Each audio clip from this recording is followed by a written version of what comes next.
next dexterity drill for the Escrima stick is going to be the 180-degree backward flip. So you're pulling it backwards, flipping up in the air, and you want the end that's out in front to come back toward you to be what you catch. For this, I don't really worry about starting it pointing into my opponent's face or head or anything, because it's just easier for me to come from basically being flat to doing it that way instead of angling it up and having to catch it and pull it back up at that same angle. I would suggest work on it one hand at a time, definitely, at first. Right hand first. Again, I'm just popping it up. Depending on what you're shooting for, there's all sorts of different ways you can toss. You can toss for height, and you can like kind of lob it up in the air a little bit, right? So you give it some quick, a nice, easy, light toss, but your arm's moving with it, or you flick it just mainly with your wrist because you want to keep it more tight. You want it to keep it there. Sometimes I find myself pushing my arm forward to do, I don't know why, but it's just kind of pop my elbow a little bit as I do that. Just different ways of doing it. Right? Do that with your right side, get comfortable with it, then pick it up on your left, and same thing, work on it and figure out what's comfortable for you. Right? Lob it up a couple times. Again, that's not really anything I would work on in combat. Really, I'm not going to be tossing it up in the air just for fun and twirling it around for fun. But it's a dexterity drill. It's a good hand-eye coordination drill. It's fun to work on, and it kind of gets you still another way to work on some of that coordination instead of just always having to go out and throw a football or baseball or something like that. Something you can work on your own here, and it's fun. So you get it with one hand, okay? Then kind of mix it up in between your hands is what I would say. Do this, do an alternating hand catch. So throw it from your right hand to your left. And still I'm only going 180 degrees. I don't want a full circle yet.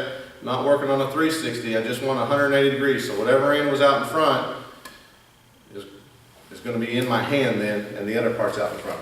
This is a little more weird to do with these. Again, I think it's smart to work on safety-wise, but they weigh differently. The handle side weighs a little bit differently than the foam side, and they're not the same diameter across either. So it's a little different to do something like that, but if that's what you have at home, definitely do it. Just practice it like that.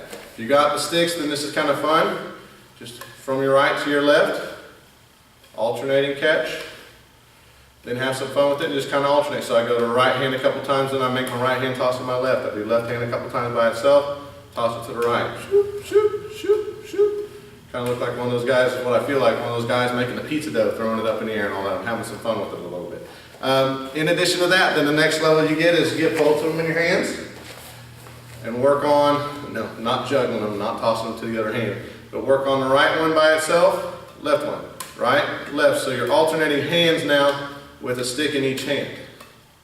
That's kind of different. You could mix it up a little bit between that. You could just keep this hand to itself. A couple times, it doesn't always have to be coordinated one, then the other, then the one, then the other. You can mix it up however you like between those. Then the next level would be twins. Make them both move at the same time, toss them both at the same time and catch. And sometimes I find that one hand ends up coming out here while the other one stayed in close. So that's what I'm working on. I'm trying to make them as identical as possible. The way I catch them, see this one I caught way down here on the bottom. This one I've got quite a bit of the bottom showing. So I try to readjust and do it again. I want to try to work to get the same length on bottom in both hands every time. And I want to try to make them go the same distance from me. Right one stayed in, left one kind of went out. I'm still catching them, yes. I'm still doing a 180-degree flip, but that's how particular I'm getting with it. I'm trying to make sure that both sides of my body learn to try to react the same and throw those the same. Last one that I can think of that would be a fun one to do, still with one stick in your hand, now not necessarily two, but toss it up with your right, still a 180-degree toss, and catch behind your back with the left.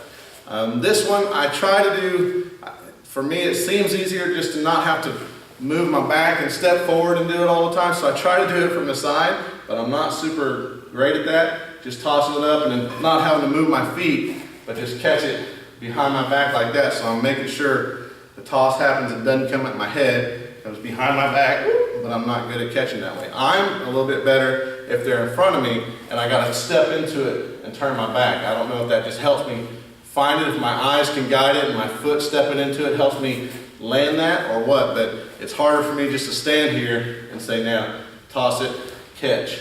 But that's a fun one to work on too. If you're working on increasing your hand-eye coordination a little bit and your body's reaction to things, try that. 180-degree flip from one hand and catch it behind the back with the other. Those are all the different fun ways I can think of to practice the 180-degree backward flip. Hey there, I hope you enjoyed that video. If you'd like more information for more videos that we produce, please check out ninjafit.com, and there's ways for you on that page to follow us, friend us, subscribe to us. We got Facebook, Twitter, and LinkedIn and YouTube tabs on there, all for you to find more information about NinjaFit, our program a little bit, and more videos off our YouTube page and Facebook pages that we'll post on instructional things, how to. Some of it's going to be for how to for instructors, for our leadership students, and some of it's going to be how to basic things for some of our future students. So please check us out and enjoy.